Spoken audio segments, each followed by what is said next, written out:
ચિત્તવિત્તેક સાધ્યાહી સેવા ચાપી ન સિદ્ધ્યતિ.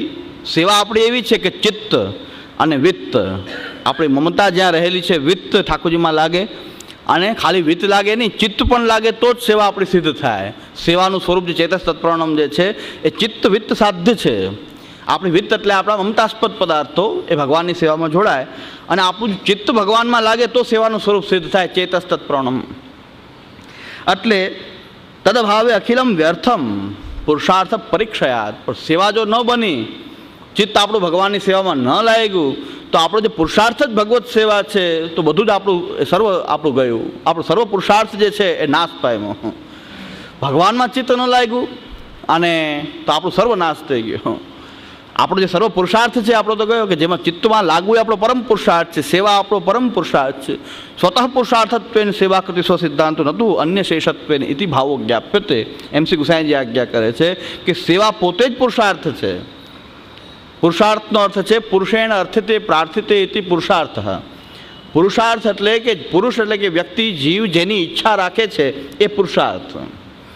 તમે જે વસ્તુને ઈચ્છો એ તમારો પુરુષાર્થ. જે વસ્તુ તમે મેળવવા ઈચ્છો છો એ તમારો પુરુષાર્થ છે. તમે ભગવાનને જ મેળવવા ઈચ્છો છો, ભગવાનની સેવા જ ઈચ્છો છો કે આપ સ્વામી સદા હું દાસ રે. અને ભગવાનને ગર્વ એવું છે ભક્તો ઉપર કે સાયુજ્ય, સારૂપ્ય, સામીપ્ય, એકત્વ, આ બધી જ મુક્તિઓ જે છે દીયમાનમ ન ગૃહંતિ વિના મત્સ્યવનમ જનાહ. ભગવાન એમ આજ્ઞા કરે છે કે બધી મુક્તિ મારા સેવા કરવાવાળા ભક્તને બધી મુક્તિ એક સાથે આપો ને તો પણ એ લેશે નહીં, ખાલી સેવા જ માંગશે. પ્રભુની સેવા સિવાય બીજું કાંઈ માંગશે નહીં. તો પ્રભુને પણ ગર્વ છે આવા સેવકો ઉપર કે સેવા સિવાય મારા ભક્તો બીજું કાંઈ ઈચ્છતા જ નથી. તો સેવા જ પુરુષાર્થ છે. સેવા કેમ કેને કહેવાય? ચેતસ તત્પ્રણમ. ચિત્ત જો ભગવાનમાં લાગ્યું તો જ સેવાનું સ્વરૂપ સિદ્ધ થાય. અને ચિત્ત જો આ રીતે ક્રોધમાં ને લોભમાં ને ક્રોધમાં ને જો હરાઈ જતું હોય તો ચિત્ત વિત્ત સાધ્ય જે સેવા છે એ બની શકે નહીં. અને ભગવાનની સેવામાં ચિત્ત ન લાગ્યું તો આપણા સર્વ પુરુષાર્થ છે આપણા નાશ પામેલા. આ ચોર એવા છે, આ દુસંગ એવો છે, કામ ક્રોધ લોભ મોહ મદ મત્સર જે આપણી અંદર છે એના ઉપર અંકુશ રાખવો જરૂરી છે, બહુ જરૂરી છે. આની ઉપર અંકુશ રાખવો, આ ચોરો ઉપર. અને એ આપણી સેવામાં આવો પ્રતિબંધક કરીને આપણો સર્વ પુરુષાર્થનો નાશ કરી દે છે. અંદર બેઠેલા ચોર, ક્રોધ વગેરે જે કાંઈ છે એ કામ ક્રોધ લોભ મોહ મદ જે કાંઈ પણ અંદર બેઠા છે, ઈર્ષા દ્વેષ માત્સર્ય અધૈર્ય અવિવેક અધૈર્ય જે કાંઈ આ બધા ચોર છે અંદર બેઠેલા, કે એ આપણા પુરુષાર્થને સિદ્ધ થવા દેશે નહીં. અને ભગવાનની સેવામાં ચિત્ત આપણું જો પ્રવણ નહીં થાય, ચિત્ત એમાં નહીં લાગે, વિક્ષેપવાળું થશે તો આપણા સર્વ પુરુષાર્થો જે છે એ ક્ષીણ થઈ ગયા, પરીક્ષયાત.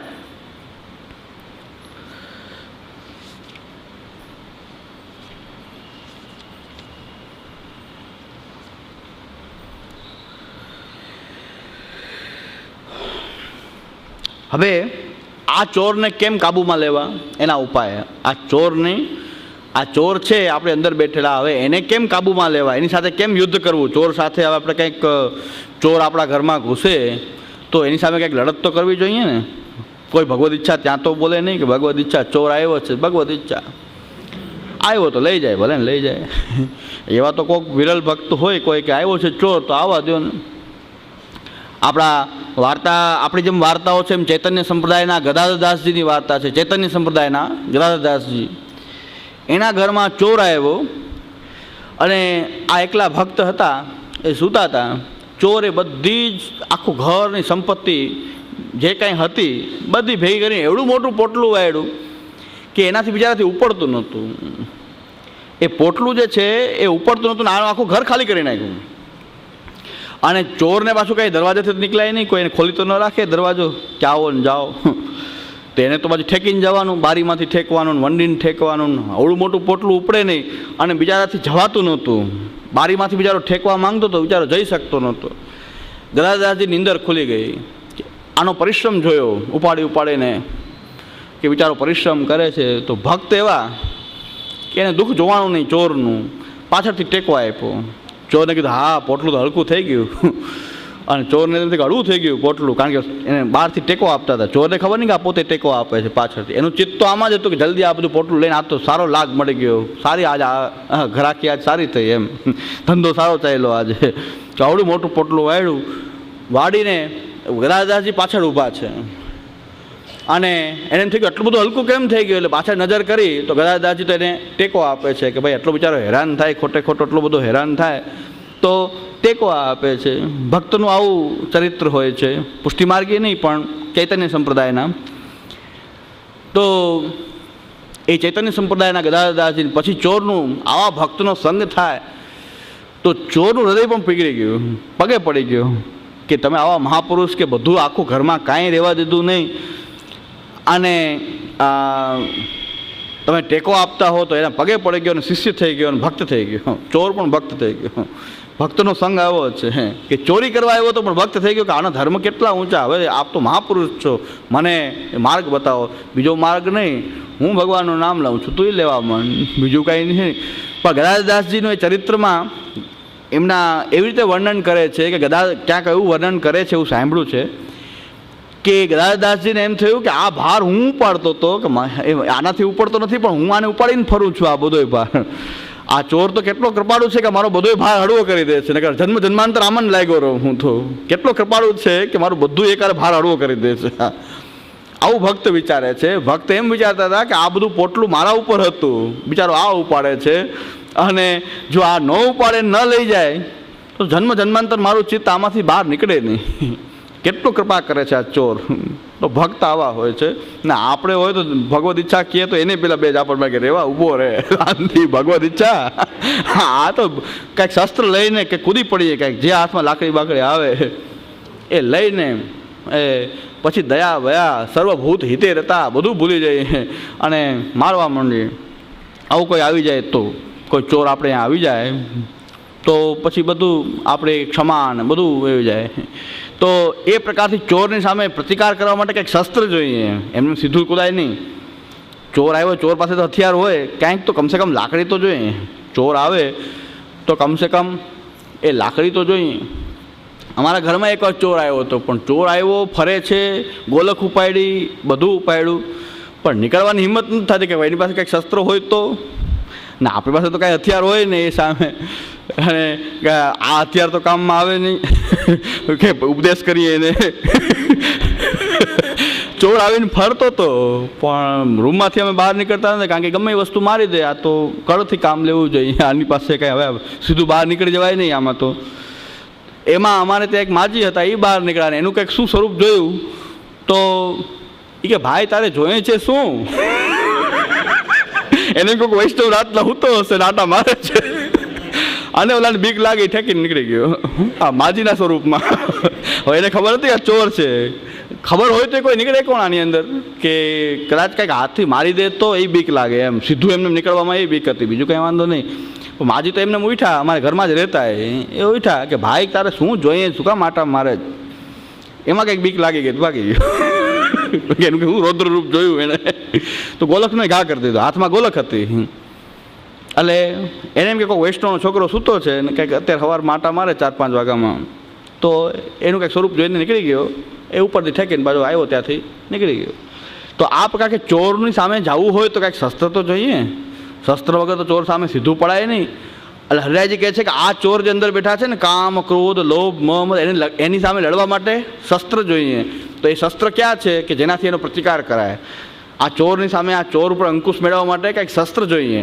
તો એ શસ્ત્રનું વર્ણન કરે છે કે આ તો વિવેક ધૈર્યાદિ શસ્ત્રયુક્ત તથા પુનઃ આંતરાસ્તે નિરાકાર્યા બાહ્યાસ્તે તો યથાક્રમમ સેવા કારણ તદરોધ પરિત્યાગાદિ સાધને. હવે આ કામ, ક્રોધ, લોભ, મોહ જે અંદર બેઠા છે ચોર, એની સામે લડવું હોય તો કંઈક શસ્ત્ર વ્યવસ્થિત જોઈએ, બાકી એમને એની સામે પડાય નહીં. તો હવે એની સામેના શસ્ત્ર છે વિવેક ધૈર્યાદિ શસ્ત્રયુક્ત. તમારે વિવેક ધૈર્ય નામના શસ્ત્રથી યુક્ત થવું જોઈએ.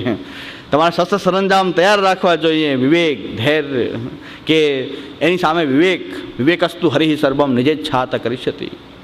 તો પ્રાર્થિત એવા તતઃ કિમ સ્યાદ સ્વામ્યભિપ્રાય સંશયાત સર્વતત સર્વમ હિ સર્વ સામર્થ્યમેવ ચ અભિમાનસ સંતાજ્ય સ્વામી અધિનત્વ ભાવના વિશેષત ચેદ આજ્ઞાશાત અંતઃકરણ ગોચર તદા વિશેષગત્યાદિ ભાવ્યમ ભિન્નમ તુ દેકાત આપદગત્યાદિકારી સ્વધસ્ત્યાજ સર્વથા અનાગ્રસ્ત સર્વત્ર ધર્માધર્માગ દર્શનમ વિવેકોયમ સમાખ્યાત તો ધૈર્યંતુ વિનિરૂપ્યતે. આ વિવેકનું સ્વરૂપ જે આચાર્યચરણ બતાવે છે, તત વિવેક ધૈર્યાશ્રયનો પાઠ.